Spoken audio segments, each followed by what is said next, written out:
సువార్త అనే ఆధ్యాత్మిక కార్యక్రమానికి ప్రభు నామములో మిమ్మల్ని అందరినీ ప్రేమతో ఆహ్వానిస్తున్నాం. సిస్టర్ సుల్తాన్ నవీన్ గారు చెప్తున్న వాక్యము మీ అందరికీ దీవెనకరంగా ఆశీర్వాదకరంగా ఉందని మేము ప్రార్థిస్తున్నాం. మీ యొక్క అభిప్రాయాలు సలహాలు యూట్యూబ్ లింక్ ద్వారా మాకు తెలియపరచగలరు. మీలో ఎవరికైనా ప్రార్థన అవసరం ఉన్నట్లయితే స్క్రీన్పై కనిపిస్తున్న మొబైల్ నెంబర్కి మీరు ఫోన్ చేసినట్లయితే మీ కొరకు మేము ప్రార్థన చేస్తాం. ప్రభు మిమ్మల్ని దీవించుగాక.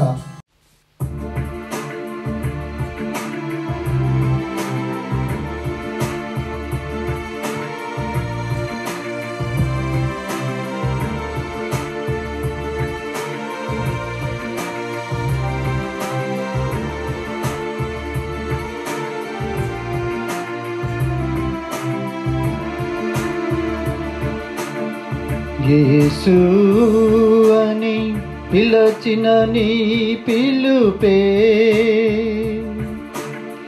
పిలుపులో దాగిన నీ స్వరమే. యేసు అని పిలచిన నీ పిలుపే పిలుపులో దాగిన నీ స్వరమే. శతకోటి స్వరముల సమ్మేళనమా, శతకోటి స్వరముల సమ్మేళనమా. యేసు నా దేవా,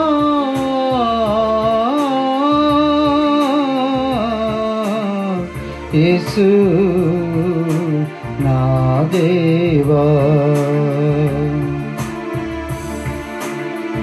యేసు అని పిలచిన నీ పిలుపే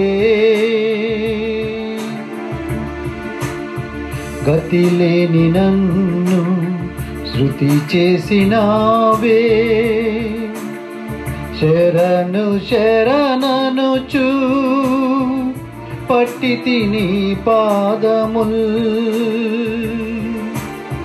గతిలేని నన్ను శృతి చేసినావే. శరణు శరణనుచు పట్టి తిని పాదముల్. గైకొనుమో నా దేవా,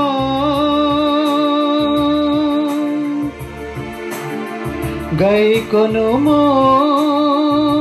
నా దేవా.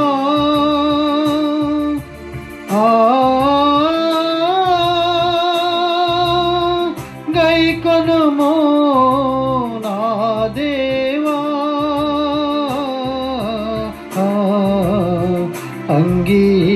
అంగీకరించుమా.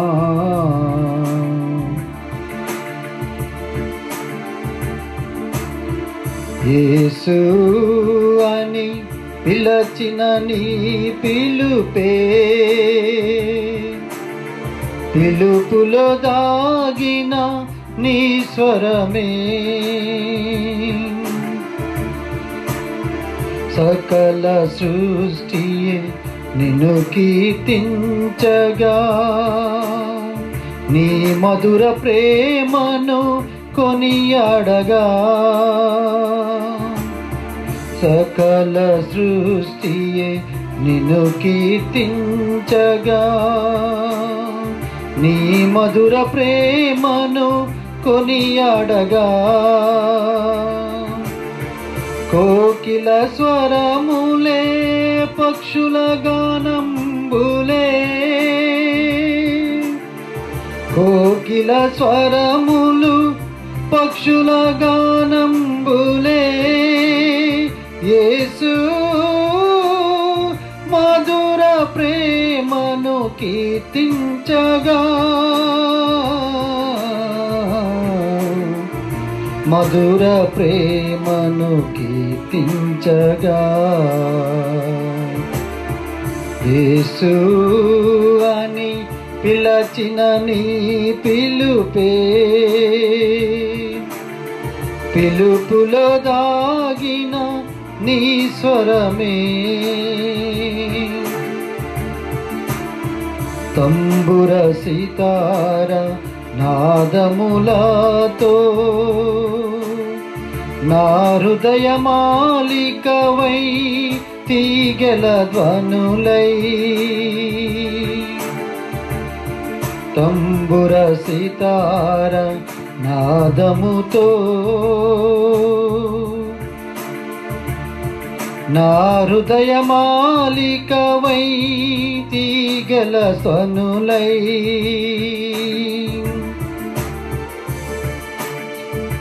నీ పదముల రూపమై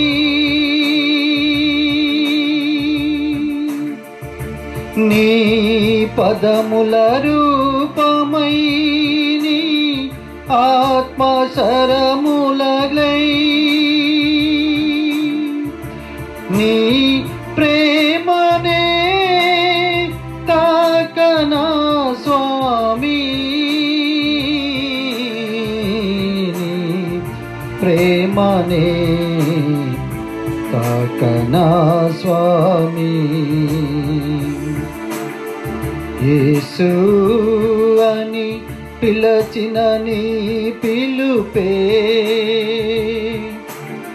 పిలుపులో దాగిన నీ స్వరమే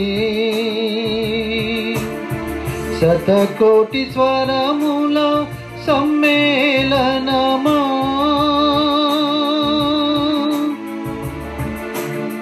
శతకోటి స్వరముల సమ్మేళనమా యేసు నా దేవా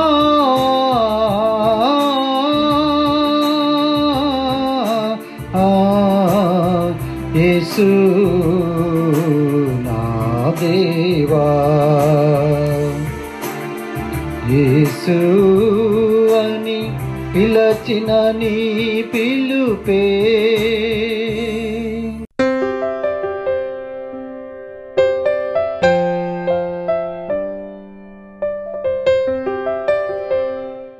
అపొస్తలుల కార్యాలు 20వ అధ్యాయంలో 28 నుంచి చదువుతున్నాను. దేవుడు తన స్వరక్తమిచ్చి సంపాదించిన సంఘమును కాయుటకు పరిశుద్ధాత్మ మిమ్మల్ని దేనిని అధ్యక్షులుగా ఉంచెను ఆ యావత్ మందుని గురించి మీ మట్టుకు మిమ్మల్ని గురించి జాగ్రత్తగా ఉండడి. నేను వెళ్ళిపోయిన తర్వాత క్రూరమైన తోడిళ్ళు మీలో ప్రవేశించనని నాకు తెలియను. ఈ 31వ వచనంలో కావున నేను 3 సంవత్సరంలో రాత్రి పగళ్ళు కన్నీళ్లు విడుచుచు ప్రతి మనుషునికి మానక బుద్ధి చెప్పిదనని మీరు జ్ఞాపకం చేసుకుని మెలకుగా ఉండడి. ఇప్పుడు దేవునికి ఆయన కృపా వాక్యమునకు మిమ్మల్ని అప్పగించున్నాను. ఆయన మీకు క్షమావృద్ధి కలుగుటకును పరిశుద్ధపరచబడిన వారిలో స్వాస్థ్యం అనుగ్రహించుటకును శక్తిమంతుడు. పై భాగాల్లో చూసినట్టు 23వ వచనంలో 24వ వచనంలో దేవుని కృపా సువార్తను గురించి సాక్ష్యం ఇచ్చుట నా పరుగును నేను ప్రభువైన యేసు వలన పొందిన పరిచర్యను తుదముట్టంపు వలనని నా ప్రాణమును నాకు ఎంత మాత్రమును ప్రియమైనదిగా ఎంచుకొనలేదు. దేవుని వాక్య భాగాల్లో దగ్గర 4 వాక్య భాగాలు మనం ధ్యానించుకున్నాం. ఎఫెసీ పత్రిక మీద ఈ అపొస్తలుల కార్యాలు 20వ అధ్యాయంలో ఎఫెసీ సంఘాన్ని గురించి అపొస్తలుడైన పౌలు దీంట్లో రాస్తాడు. 5వ వచనంలో నేను ఆసియాలో కాలు పెట్టిన దినం నుండి ఎల్లకాలము మీ మధ్య ఎలాగో నడుచుకుంటున్నో మీరే ఎరుగుతారు.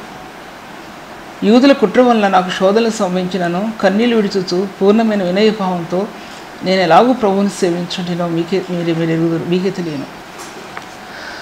ఆసియాలో కాలు పెట్టిన దినం నుండి ఎల్లకాలం మీ మధ్య ఎలా నడుచుకుంటున్నో మీరే ఎరుగుతారు.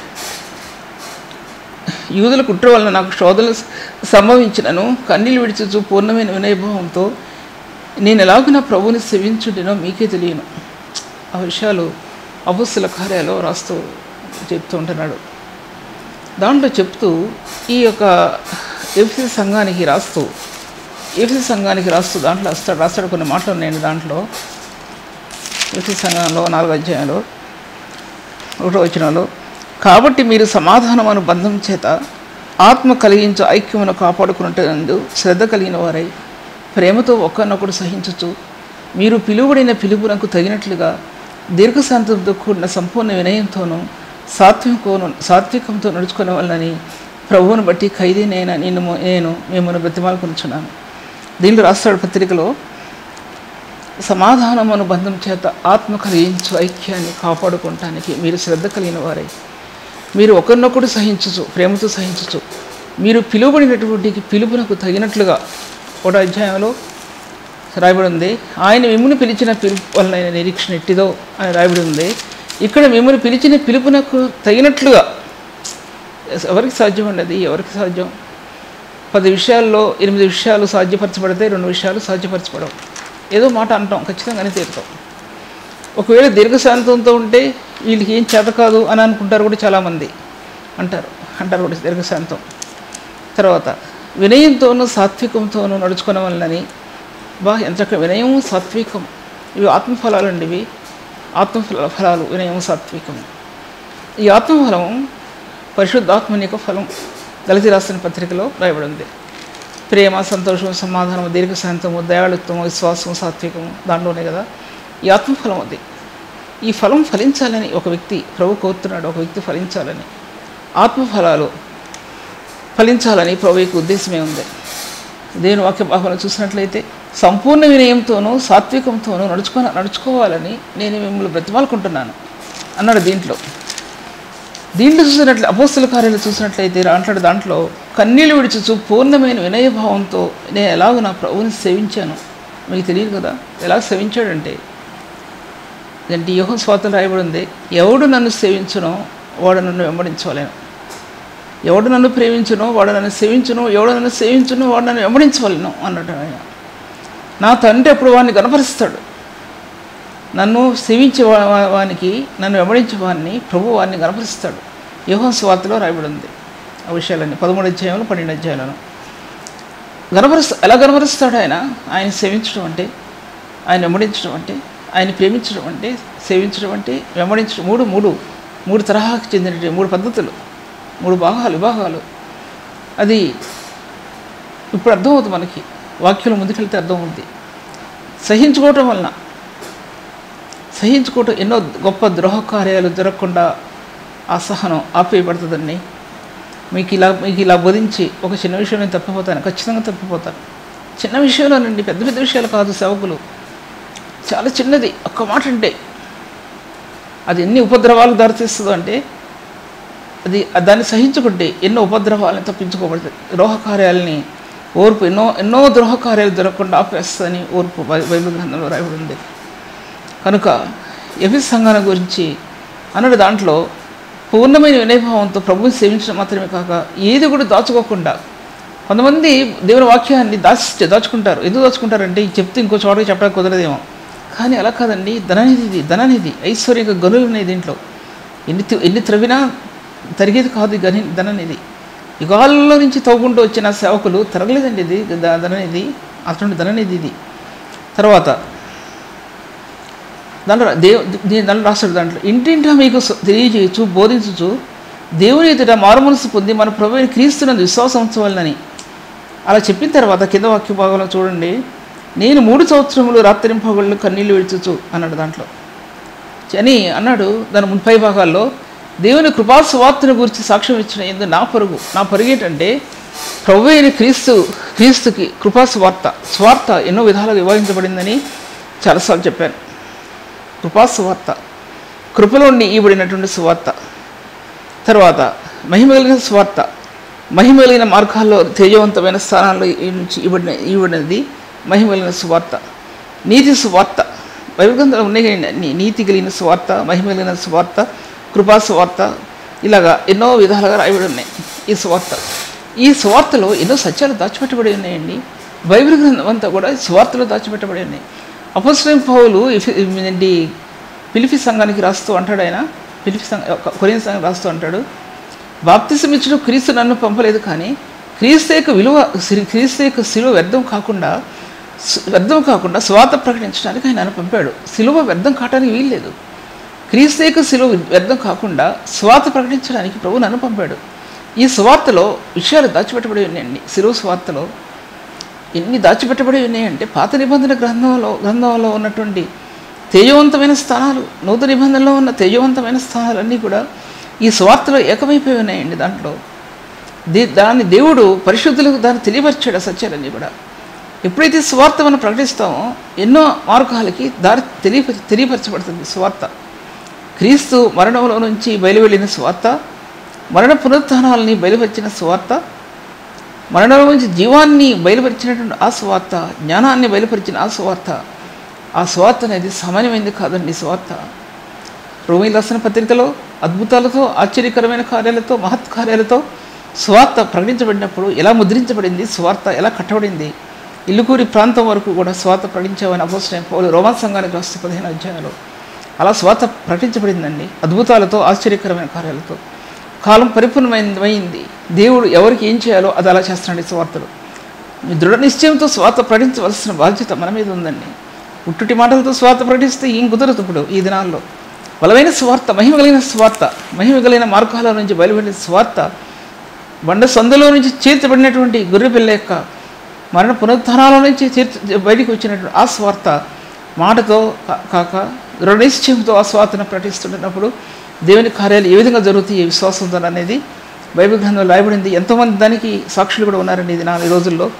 ఎంతోమంది హిందూస్లో నుండి వచ్చినటువంటి వాళ్ళు, ఎంతోమంది ముస్లిమ్స్లో నుంచి వచ్చినటువంటి వాళ్ళు ఎంతో బలమైన సాక్ష్యాన్ని కలిగి ఉంటారో కారణం ఏంటంటే వారి జీవిత విధానం కట్టబడిందండి. అద్భుతాలతో, ఆశ్చర్యకరమైన కార్యాలతో కట్టబడింది. ఇంకా ముందు, దానికంటే ముందుగా శిలువ యొక్క రక్తం యొక్క ద్వారాల గుండా వారి ఆత్మను దేవుడు విమోచించాడండి. విమోచన మార్గం ఆత్మకు అందించబడబట్టి ఈ స్వార్థ మీ మధ్యలో చెప్పడానికి ప్రభు ఆ మార్గాలు ఏర్పాటు చేసుకున్నాడనే విషయాన్ని నేను మీతో మాట్లాడుతుంటున్నా. దేవుని కృపా స్వార్థను గురించి సాక్ష్యం ఇచ్చడం నా పరుగు ఏంటంటే, నేను పరిగెడుతున్నాను అంటాడు ఫిలిప్పీ పత్రికలో. వెనుకున్న మరిచి ముందున్న వాటి కొరకు వేగిరపడచ్చు అంటాడు. వెనుకున్న వాటిని మరిచి ముందున్న వాటి కొరకు వేగిరపడచ్చు. దేవుని యొక్క ఉన్నతమైన పిలుపునకు కలుగు బహుమానం పొందాలని ఆ గురి ఎద్దకు నేను పరిగెడుతున్నా. ఆ గురి ఎద్దకు ఆ బహుమానం నేను పొందాలి. ప్రభు దగ్గర నుంచి ఆ శక్తిని పొందాలి. నేను ఏంటో నేను పట్టుకున్నానో, ఏదైతే నేను పట్టుకోవాలని తలంచానో, నేనైతే పట్టుకోవడానికి పరిగెడుతున్నా, నేనైతే పొందానో దాన్ని పట్టుకోవాలి. నేను ఇది శ్రేష్టమైన జ్ఞానం కోసం నేను వెనుకొన్నవన్నీ మర్చిపోయాను. నేను ఆ జ్ఞానం కోసం అన్నాను. ఈ జ్ఞానం కోసం, ఈ జ్ఞానంలో ప్రకాశించిన క్రీస్తు యొక్క స్వరూపాన్ని, మహిమలో ప్రకాశించిన క్రీస్తు స్వరూపాన్ని చూచిన తన హృదయం అన్నీ విడిచిపెట్టేశాడండి. విడిచిపెట్టేసి ముందున్న వాటి కొరకే వేగిరపడుచు దేవుని ఉన్నతమైన పిలుపున కలుగు బహుమానం పొందవాలని నేను పరిగెడుతున్నాను అన్నాడు. దాంట్లో ఇక్కడ అన్నాడు, నేను కృపాస్వార్తను గురించి సాక్ష్యమిచ్చడందు నా పరుగును అన్నాడు. కృపాస్వార్తని సాక్ష్యమిచ్చడందు నా పరుగు. ఏది కూడా దాచుకోకుండా ఇంటింటా సాక్ష్యమిస్తూ వచ్చాను. ఏది కూడా దాచుకోలేదు. నేను ప్రభు వలన పొందిన పరిచర్య, ఆ పరిచర్య ప్రభు వలన పొందిన పరిచర్య అండి. అది ఆ పరిచర్య దాచిపెట్టబడదు. ఒక స్త్రీ అయినా సరే, ఒక సహోదరుడైనా సరే పొందిన పరిచర్య దాచిపెట్టబట్టడానికి వారి తరం కాదన్నది. వారి తరం కాదు. ఏదో గొప్ప చేసుకోవడానికి కాదు, ఏదో గొప్ప గొప్ప మార్గాలు ఎంచుకుని గనులుగా ఎంచబట్టడానికి కాదు. తను తాను గనుడుగా ఎంచబడిన ఏ వ్యక్తి కూడా రాణించడు. క్రీస్తుని గణపరిచిన వాడు ధన్యుడండి. క్రీస్తుని గణపరిచిన వ్యక్తి ఆ వ్యక్తిని ప్రభు గణపరుస్తాడండి. ఎవరైతే ఆయన వెంబడిస్తాడో ఆయన్ని ప్రేమించేవాడు వెంబడిస్తాడో ఆ వెంబడించిన వ్యక్తిని ప్రభు గణపరుస్తాడండి. ఆయన యొక్క ఆత్మ వారిని గణపరచడంలో ఆనందిస్తుంది అని బైబిల్ గ్రంథంలో యోహాను సువార్తలో మార్తా మరియలు తర్వాత 13 అధ్యాయంలోనో ఎండింగ్లో రాయబడి ఉందండి. దాంట్లో ఆ పరిచర్యలో ఎప్పుడైతే ప్రభుని గణపరుస్తామో ఆ పరిచర్యని ఆయన గణపరుస్తాడండి. అటువంటి స్థానాలు దేవుడు పరిశుద్ధులకు ఇచ్చాడనే విషయాన్ని నేను మీతో మాట్లాడుతుంటున్నాను. కనుక వాక్య భాగాల్లో చూసినట్లయితే ఎంత కన్నీరు విడిచాడండి ఎఫెసు సంఘాల గురించి. అంటే ఒక సంఘానికి 3 సంవత్సరాలు, ఒక సంఘానికి 2 సంవత్సరాలు, ఒక సంఘానికి జీవితకాలం అంతా కన్నీరు విడుస్తూనే సంఘాలను కట్టాడండి. సంఘం ఊరికనే కట్టబడదండి.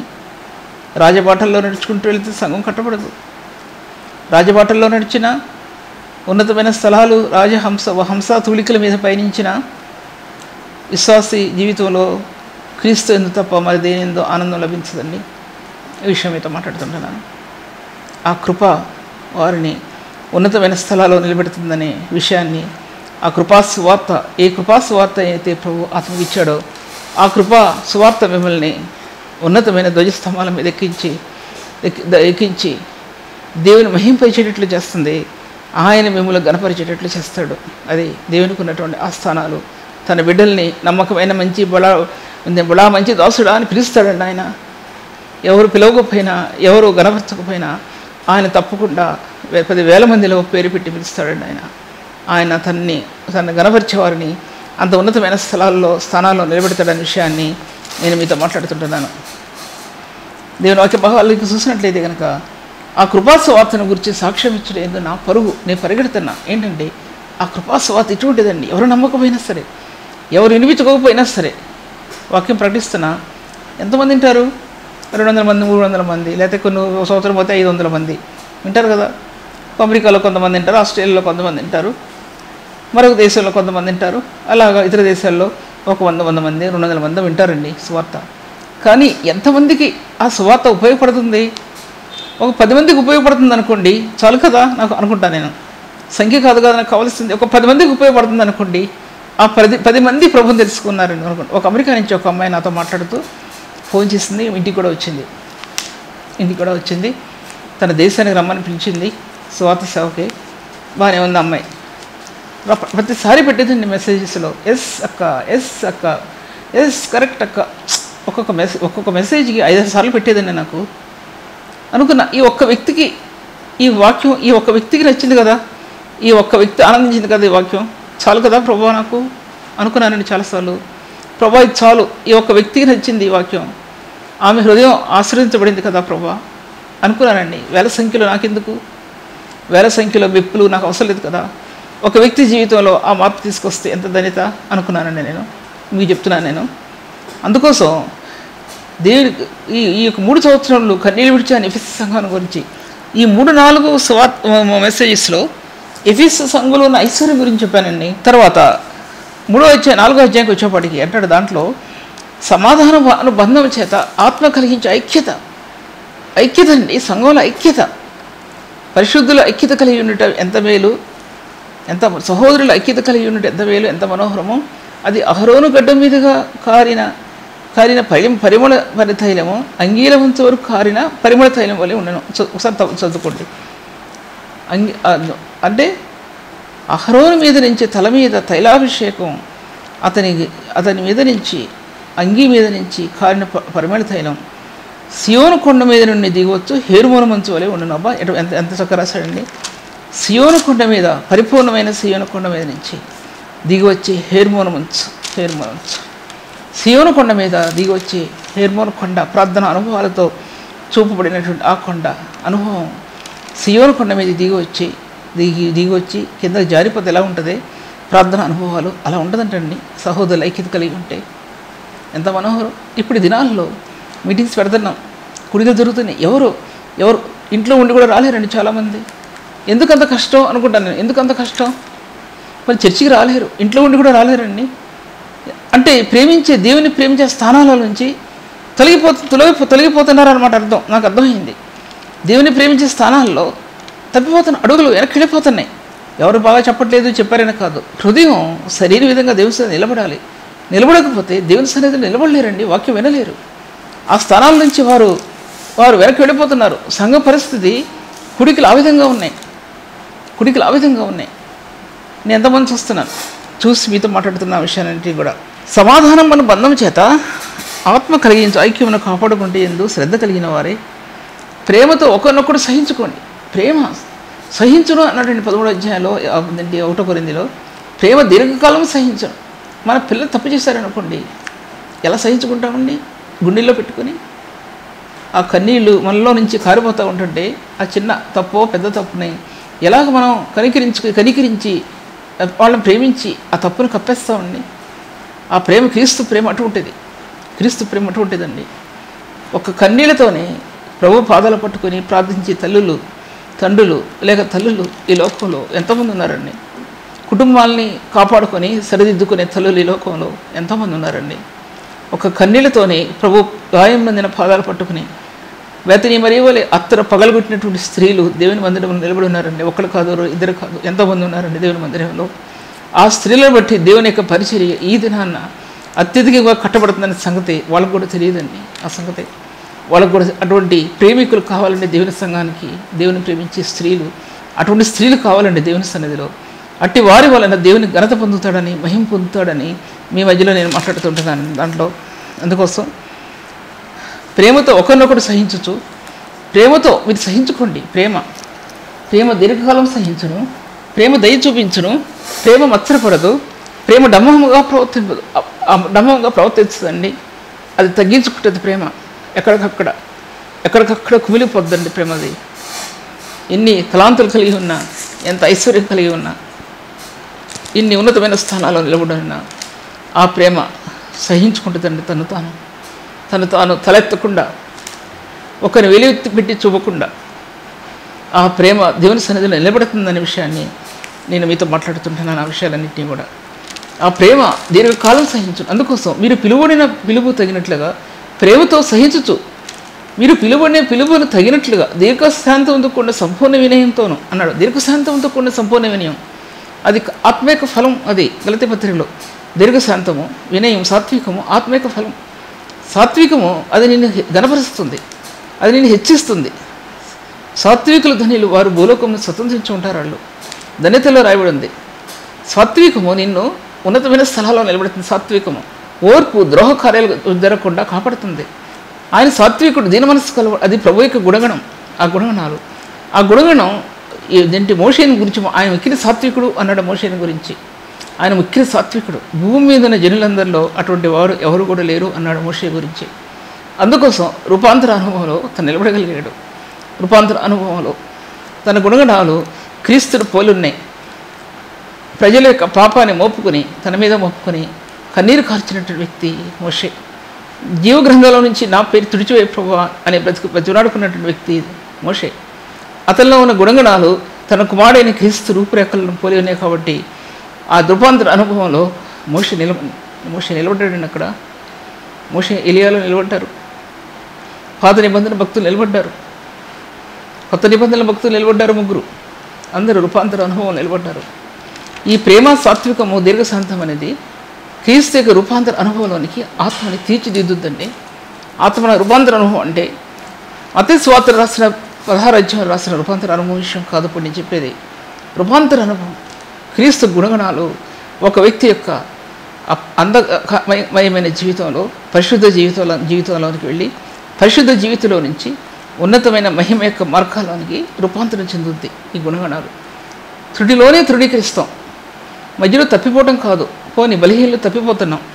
కొంతమంది తృణప్రాయంగా తృణీకరిస్తారండి. అసలు తలకెక్కించుకోరండి. ఏమీ కూడా తలకెక్కించుకోరు. తలకు ఎక్కడానికి అసలు కుదరదు. అసలు దీర్ఘశాంతం కానీ, దయ కానీ, సాత్వికం కానీ ఎక్కించుకోరండి తలకి. కారణం ఏంటంటే హృదయం అంత కఠినమైన హృదయం అనే విషయం మీతో మాట్లాడుతుంటాను. సాత్వికం నడుచుకోవడం వల్లని ప్రభువుని బట్టి ఖైదీని ప్రభువుని బట్టి ప్రభు కోసం నేను ఖైదీగా చేయబడ్డా నేను ఏం చేయలేని వాడను నేను. కానీ నిన్ను మిమ్మల్ని బతిమలాడుతుంటున్నా. నేను ఖైదీని, నేను మిమ్మల్ని బతిమలాడుకుంటున్నా, మేము బతిమలాడుతున్నా. ఇవి ఎంత ఐశ్వర్య యొక్క గనుల్లోనికి ఆత్మ తొడుకుని వెళుతుందండి. ఈ సాత్వికం కానీ, దయ కానీ, దీర్ఘశాంతం కానీ, ఈ గుణగణాలు ఆత్మ సాధకం చేస్తే బైబిల్ గ్రంథంలో ఎన్నో మార్గాల గుండా నీ ఆత్మ నడిపిస్తుంది. బైబిల్ గ్రంథం చిన్న గ్రంథమే అనుకున్నావా?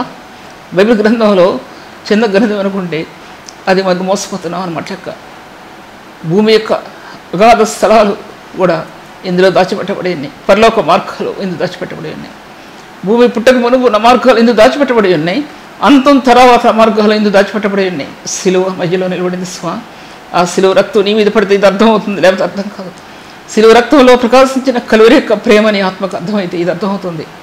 ఆ రక్షణ యొక్క మార్గం స్వార్థ నీ ఆత్మకు అందుతే ఇది అర్థమవుతుంది. రక్షణ స్వార్థ నీ ఆత్మకు అర్థం కాకపోతే, ఆ మార్గం నిలబడకపోతే, బాప్తిసం ఇచ్చడం క్రీస్తు నన్ను పంపలేదు, కానీ క్రీస్తు శిలువ వ్యర్థం కాకుండా ఆ స్వార్థ ప్రకటించడానికి ఆయనను పంపాడనే విషయం అప్పుడు నీ ఆత్మకు అర్థమవుతుంది. ఆ సత్యం ఏంటో బాప్తిస్ అనుభవంలో ముందు క్రీస్తు స్వార్థలో ఉన్నట్టు అనుభవాలు నీ ఆత్మలో నిలబడితే బాప్తిసం యొక్క అనుభవం నీ ఆత్మకు అర్థమవుతుంది, లేకపోతే అర్థమవుతుందనే విషయాన్ని నేను మీతో మాట్లాడుతుంటున్నాను. కనుక ప్రభు ఒక్కడే, విశ్వాసం ఒక్కడే, బాప్తిసం ఒక్కడే, అందరికీ తండ్రి అయిన దేవుడు ఒక్కడే. అందుకోసం ఈ విషయాలన్నీ కూడా అపోస్తలుడైన పౌలు ఎఫెసీ సంఘానికి రాశాడండి. ఎటువంటి ఎఫెసీ సంఘం? అది కక్షతోనూ, ద్వేషంతోనూ, క్రూరత్వంతోనూ ఉన్నటువంటి ఎఫెసీ సంఘం. కక్షలతో పొడుచుకునేవారు, భక్షించుకునేటువంటి ఎఫెసీ సంఘం దేశం. అది ఆ చిన్న అదేంటి అది ఆ చిన్న సంఘం. అది ఆ సంఘం స్థాపించిన పట్టణం. అది ఆ పట్టణంలో ఎఫెసీ సంఘాన్ని స్థాపించడానికి ఎన్ని ఆధారాలు నిలబడినాయో, ప్రభు యొక్క శక్తి ఎలా నిలబడిందోనండి తన పక్షంగా. ఒకటో అధ్యాయం చదివితే అర్థమవుద్ది, ఒకటో అధ్యాయం చదివితే అర్థమవుతుంది. రెండో అధ్యాయం చూస్తే దేవునికి జ్ఞానాత్మతో నానా విధమైన జ్ఞానంతో సంఘం కట్టడానికి అపోస్తలుడైన పౌలు 3వ అధ్యాయంలో తర్వాత ఆది కాలంలో ప్రవక్త చేయబడిన వాగ్దానాలు ఎలా పరిపూర్ణం చేయబడ్డాయో అనే విషయాన్ని చెబుతూ రాస్తాడండి. దాంట్లో దేవుని జ్ఞానం, నానా విధమైన జ్ఞానంతో సంఘం కట్టబడాలి. దేవుని నానా విధమైన జ్ఞానంతో సంఘం కట్టబడాలండి. ఈ లోక సంబంధమైన జ్ఞానంతో కాదండి, తోలి బొమ్మలు తీసుకొచ్చి ఆటలాడించే జ్ఞానం కాదండి, డ్యాన్స్ వేసే జ్ఞానం కాదండి. క్రిస్మస్ వస్తే డ్యాన్సులు వేస్తారు, ఏదో కొత్త ప్రోగ్రామ్స్ పెడతారు, అది కాదండి నేను చెప్పేది. జ్ఞానం క్రీస్తు యేసును గూర్చిన జ్ఞానం వెల్లడిపరిచే సత్యాలు ఆత్మలో నిలబడాలనే విషయాన్ని నేను మీతో మాట్లాడుతుంటున్నాను. ఆ జ్ఞానంతో సంఘం కట్టడానికి దేవుడు తన పరిశుద్ధులకు ద్వారాలు తెరిచాడండి. ఆయన క్రీస్తు యొక్క నానా విధమైన జ్ఞానం చెప్పలేని ఇప్పుడు ఆ విషయాన్ని నేను ఎన్నోసార్లు ఎన్నో విధాలుగా ఆ విషయం గురించి మాట్లాడాను, కానీ ఇప్పుడు ఆ విషయం మాట్లాడలేనేమో అని అనుకుంటున్నాను. నేను క్రీస్తు యేసునందు నానా విధమైన జ్ఞానం యొక్క స్తంభాలు, 7 స్తంభాల మీద సంఘం కట్టబడాలి. జ్ఞానం యొక్క ఆది కాలంలో కట్టబడినటువంటి ఆ జ్ఞానం కాదు, నూతన నిబంధనలో పరిశుద్ధులు ఆ 7 ధ్వజస్తంభాలుగా, పరిశుద్ధుల్లో కుమరించబడిన క్రీస్తు జ్ఞానం 7 ధ్వజస్తంభాలుగా నిలబడాలి నేటి దేవుని సంఘంలో. చెప్పలేనన్నాను కదా, ఆ విషయం టచ్ చేయలేను ఎందుకంటే సబ్జెక్టు చాలా ఎక్కువైపోతుంది ఇప్పుడు చెప్తే, నాకున్న 5 నిమిషాల టైంలో. తర్వాత దేవుని వాక్య భాగంలో ఇటువంటివి ముందు వాక్య భాగాల్లో క్రీస్తు యేసు యొక్క ప్రేమ, పొడుగు, లోతు, వెడల్పు ఎంతో చెప్పాను. కానీ జ్ఞానం యొక్క తరంగాలు భూమి మీదకి తీసుకురాబడిన ఆదిమ కాలంలో ఎన్ని విధాలుగా ఈ భూప్రపంచం కట్టబడిందో అనే విషయాలు కూడా ఎన్నోసార్లు మాట్లాడాను. కానీ క్రీస్తు యేసు యొక్క జ్ఞానం చేత సంఘం కట్టబడటం అంటే క్రీస్తు యేసు యొక్క కలవరి జ్ఞానం చేత సంఘం కట్టబడటం అనేది అంత ప్రాముఖ్యమైంది. క్రీస్తు యేసు యొక్క కలవరి జ్ఞానంలో ప్రకాశించిన రక్షణ రేఖలు నీ ఆత్మలో ప్రకాశించినప్పుడు దాని చేత సంఘం కట్టడానికి ఆ వ్యక్తి ప్రయాసపడతారండి. అది లేని వ్యక్తి ఏ విధంగా ఉంటుందో అసలు చెప్పడం కుదరదండి. క్రీస్తు యేసు యొక్క రక్షణ జ్ఞానం లేని వ్యక్తి యొక్క జీవిత విధానంలో సంఘం కట్టబడటం అనేది తన స్వకీయమైన ఆలోచనలు, దురాలోచనలు, ఇతరులకు మెప్పించడం, ఇతరులను గణపరచడం, ఆ కార్యాలు అందులో కనబడతాయి. ప్రభువుని గణపరచడం అనే విషయాలు దాన్ని మర్చిపోతారు ఆ కార్యాల్లో. ఇవన్నీ జరుగుతున్న విషయాలన్నీ, ఇవన్నీ ప్రస్తుతం నేటి సంఘంలో జరుగుతున్న విషయాలు అవన్నీ కూడా నేను చెప్పడానికి అది కుదరదు. అది ఎందుకు కుదరదంటే ప్రతి ఒక్కరికి తెలిసిన విషయాలు అవన్నీ కూడా. కానీ ఒక వ్యక్తి క్రీస్తు యేసునందు జ్ఞానంతో నింపడిన వ్యక్తికి ఇవన్నీ అర్థమవుతాయండి. క్రీస్తు యేసు యొక్క మహిమను గురించి జ్ఞానం అన్నాడు అపోస్తలుడైన పౌలు 2 కొరింథీ రాసిన పత్రిక 4వ అధ్యాయంలో. జ్ఞానం వేరు, జ్ఞానం యొక్క సువాసన వేరు, జ్ఞానం యొక్క పరిమళం వేరు. కానీ క్రీస్తు మహిమను గురించిన స్వార్థన, మహిమను గురించిన జ్ఞానం అన్నాడండి. దాంట్లో ఆ జ్ఞానం నీ ఆత్మ లభించిందా? మహిమాయుక్తమైన జ్ఞానం కలవరి శిలువలో నుంచి, ఆ రక్త ప్రోక్షణల నుంచి నీ ఆత్మకు అందాలంటే నీ రక్షణ రేఖలు ఆత్మలో ఆ ప్రభు ప్రేమ కోసం రెపరెపలాడాలండి. రెపరెపలాడాలి రేఖలు, ఆ పుష్పం యొక్క రేఖలు సూర్యోదయ కాంతికి ఎలా తెరుచుకుంటాయో అలాగే నీ రక్షణ రేఖలో క్రీస్తు సముఖమునందు తెరుచుకోవాలండి. తెరుచుకుంటే ఆ జ్ఞానం యొక్క తరంగాల్లో, మహిమ యొక్క తరంగాల్లో ఆ జ్ఞానం నీ ఆత్మకు పోయబడుతుందండి. మహిమ యొక్క తరంగాలు ఈ లోక సంబంధమైన ఉరుముల మెరుపులతో కూడినటువంటి ఆ తరంగాలు కాదు, మహిమాయుక్తమైన తరంగాలు, కృపతో నింపబడిన ఆ తరంగాలు, రక్తంతో కృప మిళితమై జ్ఞానయుక్తమైన ఆ తరంగాలు, రక్తంతో కృప మిళితమై కృపామహిమతో కూడినటువంటి ఆ తరంగాలు, రక్తంతో కృప మిళితమై పునరుత్థానాన్ని అందించినటువంటి ఆ జ్ఞానం యొక్క తరంగాలు, పునరుత్థాన మహిమ యొక్క ఆ జ్ఞానం యొక్క తరంగాలు నీ ఆత్మలు ప్రకాశించయ్యా. ఓ సహోదరుడు ప్రకాశించయ్యా.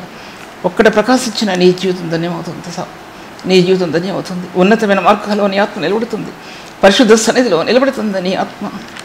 దేవుని సన్నిధిలో ఆత్మ గోజాడుతుంది. కన్నీరు విడుస్తావు నీ దేవుని సన్నిధిలో. అంతకంటే నువ్వు చేయగలిగింది ఏమీ కూడా లేదు. నీ ప్రశస్తమైన కన్నీరు దేవుని పాదాలు కడిగినంత అంటే ఒక వ్యక్తి పరిచర్య, అంతకంటే గొప్పది మరొకటి ఏది కూడా లేదు. అటువంటి స్థానాలు దేవుడు నేటి పరిశుద్ధులకు ఇచ్చాడనే విషయాన్ని ఒకసారి జ్ఞాపకం చేసుకోవాల్సింది. అందుకోసం దాంట్లో వాక్య భాగాల్లో మనం అడుగు వాటన్నిటికంటేను, ఊహించే వాటన్నిటికంటేను అత్యధికముగా చేయగల శక్తి గల దేవునికి క్రీస్తు యేసు మూలముగా సంఘంలో తరతరములు సదాకాలము మహిమ కలుగును గాక. అందుకోసం ఈ మహిమ సంఘాల్లో నిలబడాలి. సంఘంలో ఈ మహిమ ప్రకాశించాలి. ఈ ఉన్నతమైన దర్శనం చేత సంఘం నిలబడాలి. ఈ ఎఫెసు సంఘాలకి ఈ 4-5 మెసేజ్లు ఇప్పుడు పూర్తి చేసేస్తున్నాను. నేను చెప్పవలసిన ఎన్నో ఉన్నాయి, కానీ ప్రభు నాకు ఇచ్చిన కొద్ది తలంపుల్ని మీ మధ్యలో ప్రభు పెట్టడానికి నాకు ఇచ్చిన అవకాశాన్ని బట్టి దేవుని ఎంతగానో గణపరుస్తూ స్తుతి చెల్లిస్తుంటున్నాను. దేవుడి వాక్యాన్ని దీవించగాక ప్రార్థించుకుందాం. తండ్రి వందనములు ప్రభువా, ఘనత మహిమ ప్రభావాలు నీకు చెల్లును తండ్రి. ప్రభావ నీకు చెల్లును. నువ్వు పరిశుద్ధమైన దేవుడు. నీవు పరిశుద్ధ కళలతో పరిశుద్ధమైనటువంటి రూపురేఖలతో సంఘాన్ని ప్రభు నింపాలని ఆశపడ్డావు. నువ్వు అందుకోసం నీ ప్రేమనంతా కుమరించావు ప్రభా. నువ్వు ఎవరు వింటారు ప్రభా ఈ వాక్య భాగాలు? ఎవరు చూడగలరు? ఈ లోకంలో ఎన్నో ఉన్నాయి, చూడటానికి వినటానికి ఎన్నో ఉన్నాయి ప్రభా. నీ జీవగలిగిన వాక్యాన్ని వినటానికి ఎవరి చెవులు తెరవబడతాయి ప్రభా? ఎవరు తెరవబడతాయి? ప్రశస్తమైన ఈ వాక్యాన్ని వినటానికి ఏ హృదయం అంగీకరిస్తుంది ప్రభా? అట్టివారిలో నీ వాక్యం పరిపర విధాలుగా వారంతర్యంలో నీ ఆత్మను ప్రమరించి తండ్రి మీరు నడిపించండి ప్రభా. నీ సర్వసత్యంలో నడిపించండి ప్రభా. నెమ్మదించి తండ్రి దీవించి ఆశీర్వదించమని ప్రార్థన అంగీకరించమని నన్ను నా కుటుంబాన్ని మీ సన్నిధిలో లెక్కించుకోండి. అల్పురాలని నేను నీ సన్నిధిలో సేవని లెక్కించుకోండి. నువ్వు లెక్కిస్తే ఆశీర్వదించబడుతుంది ప్రభా. మీరు గణపరచబడమని యేసునామములో స్తుతించి వేడుకుంటున్నాను తండ్రి. ఇంతవరకు సిస్టర్ సుల్తాన్ నవీన్ గారి వాక్యాన్ని ఆత్మలో ఆనందించి దేవుని మేలు పొందాలని నమ్మి దేవుని స్తుతిస్తున్నాం. మీ యొక్క అభిప్రాయాలు కామెంట్స్ ద్వారా మాకు తెలియపరచండి. Please like, comment, share and subscribe. God bless you all.